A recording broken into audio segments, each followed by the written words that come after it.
Buenos días, ingeniero Raúl Contreras. En esta ocasión expondremos sobre el ensayo volumétrico de suelo cohesivo realizado en el laboratorio número 1. Mi grupo está conformado por Julio Casavilca, Giovanni Llovera, Eric Chávez, Gerson Quispe y mi persona, Gerson Jaro. Sabemos que los suelos cohesivos están compuestos de tres fases: la fase sólida, la fase líquida y la fase gaseosa. La fase sólida está constituida por partículas minerales, como observan en el diagrama. La parte líquida está representada principalmente por el agua y la parte gaseosa por aire. Todas estas fases ocupan un determinado volumen y representan un determinado peso con respecto al total de una muestra. Y con estas relaciones tanto entre el peso de las distintas fases constituyentes del suelo y el volumen que éstas ocupan, dan lugar a las relaciones gravimétricas y volumétricas. Es posible determinar estas relaciones en el laboratorio mediante métodos relativamente sencillos y son de gran importancia dentro de la mecánica de suelos, ya que son necesarias para la correcta aplicación de las distintas teorías y brindan significado y sentido físico a las distintas propiedades mecánicas del suelo. En esta ocasión determinaremos el peso volumétrico de suelos cohesivos. Algunos términos y definiciones que debemos saber son la parafina y el peso volumétrico. ¿Qué es la parafina? Parafina es una sustancia sólida, clara, translúcida e inodora que se funde fácilmente con el calor, y esto mayormente se utiliza para fabricar velas. Esto nos servirá principalmente en el ensayo para impermeabilizar la muestra de suelo cohesivo. ¿Qué es el peso volumétrico? El peso volumétrico en estado natural del suelo, o también llamado peso específico de la masa del suelo, es la relación entre el peso del mismo y el volumen que ocupa. Nuestro objetivo principal de este ensayo que hemos realizado es determinar el peso volumétrico del suelo cohesivo de una muestra inalterada. Como pueden observar, acá se extrajo una muestra tallada para llevarlo al laboratorio. A continuación, mi compañero Eric. Buenos días, ingenieros. Logros. En este ensayo utilizaremos todos los métodos aprendidos y obtenidos del curso de mecánica del suelo. Asimismo, fundamentaremos nuestras respuestas con cálculos exactos, precisos y eficientes para determinar el peso volumétrico de suelos cohesivos. Esta muestra fue obtenida del aeropuerto de Cusco, en Chincheros, la cual fue extraída a una profundidad de 4 metros. Para este ensayo utilizaremos el método de la parafina, donde necesitaremos una muestra inalterada. Luego lo llevaremos al laboratorio para calcular su peso unitario, y para ello utilizaremos la norma técnica peruana 339,139. Asimismo, utilizaremos otros métodos para poder calcular el peso volumétrico, ya que hay factores externos que modifican los resultados. Explicaré en qué consiste el método de la parafina.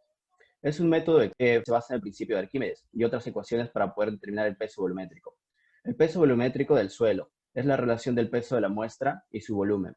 Se explica el principio de Arquímedes para encontrar el volumen, ya que afirma que un cuerpo total o parcial sumergido en un fluido estático será empujado con una fuerza igual del peso volumétrico de un fluido desplazado de dicho objeto. A continuación, mi compañero Casavilca explicará. Bueno, los materiales e instrumentos a utilizar para este ensayo son una muestra tallada con características prismáticas, una parafina sólida, una espátula, una balanza hidrostática con una precisión de 0,01 gramos, una canastilla de acero galvanizado y balde anclados a la balanza, una brocha, unos guantes, unos recipientes para calentar la parafina y una cocinilla. Para poder realizar este ensayo, primero comenzamos con la limpieza de nuestra muestra de agentes externos, es decir, de las partículas sueltas, y luego la pesamos al aire. Después tenemos que impermeabilizar la muestra. Para ello debemos calentar la parafina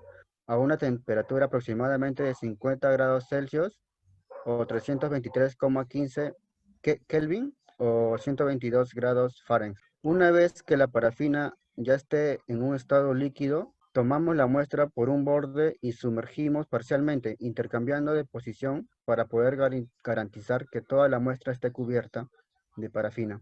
Procedemos a pesar la muestra más parafina al aire. Luego lo sumergimos en un recipiente con agua, la cual posee una canastilla donde colocaremos la muestra impermeabilizada. Este recipiente está colgado de una balanza, la cual nos permite registrar el peso de nuestra muestra sumergida. La diferencia de peso sumergido con el peso al aire resulta el empuje hidrostático aplicando el principio de Arquímedes, la cual a su vez es igual al volumen de la muestra por la densidad del agua. Con estos datos calculados, podemos calcular el peso volumétrico de nuestra muestra. A continuación, mi compañero Kenneth. Bueno, yo procederé a compartirles cómo hemos hallado nuestro promedio de peso volumétrico. Primero, con ayuda de la masa de nuestra muestra y nuestro volumen de la muestra, podemos calcular nuestro peso volumétrico. Y según el principio de Arquímedes, nuestro volumen de la muestra lo podemos calcular como el desplazamiento de volumen menos nuestro volumen de la parafina. Entonces procedemos a pesar nuestra muestra, que nos da 189.78 gramos. Y tenemos que hacer que nuestra muestra sea impermeabilizable, debido a que lo vamos a cubrir con una capa delgada de parafina, pero esta capa sí entra en los cálculos. Pesamos nuestra muestra impermeabilizada, que nos daría 195.26 gramos. Y ponemos nuestra muestra impermeabilizada en una canastilla que está sumergida en el agua y anclada a una balanza hidrostática, la cual nos da el peso sumergido de nuestra muestra impermeabilizada, que nos da 85.48 gramos. Tenemos que tener en cuenta la densidad de la parafina. Para este proyecto usamos el 0.89 gramos por centímetro cúbico. Para calcular el peso de nuestra parafina, tendríamos que restar el peso de nuestra muestra impermeabilizada menos nuestro peso de la muestra, lo cual nos da 5.48 gramos. Para calcular el volumen desplazado, tendríamos que restar nuestro peso de la muestra impermeabilizada menos el peso de nuestra muestra impermeabilizada pero sumergida. Esta nos da 109.78 centímetros cúbicos. Y entonces solo nos faltaría calcular el volumen de la parafina. Lo calculamos como el peso entre su densidad, que serían 6.157 centímetros cúbicos. Y ya podemos calcular el volumen de nuestra muestra, que serían 109.78 menos 6.157 centímetros cúbicos, que nos da 103.623 centímetros cúbicos. Por ende, ya podemos calcular nuestro peso volumétrico, que serían el peso de nuestra muestra entre el volumen de la muestra. Y esto nos da 1.831 gramos por centímetro cúbico. De esta forma hacemos en nuestro ensayo 1, 2 y 3. Pero estos resultados no se pueden dar a conocer así que realizamos un reporte. Para ello pusimos nuestro ensayo, que es el peso volumétrico del suelo cohesivo. Debajo de ello la norma en que nos regimos. Pusimos nuestra sección, nuestro grupo, el ingeniero a cargo del laboratorio, nuestro horario de trabajo y la fecha de trabajo. Los datos de la muestra se dan para un proyecto de aeropuerto en Cusco, que se ubica en Chichero, Cusco. El sondeo fue en la zona C17, a una profundidad de 4 metros. La muestra tiene que ser inalterada. Pusimos el método que usamos, que es la balanza hidrostática. Pusimos cuántos ensayos hicimos. En nuestro proyecto hicimos 3 ensayos, de los cuales nos botan 3 pesos volumétricos. Por ende, hacemos el peso volumétrico promedio. Esto nos indica que por cada centímetro cúbico de nuestro sondeo pesa 1.846 gramos. Ahora le doy paso a mi compañero Ibarra. Observaciones.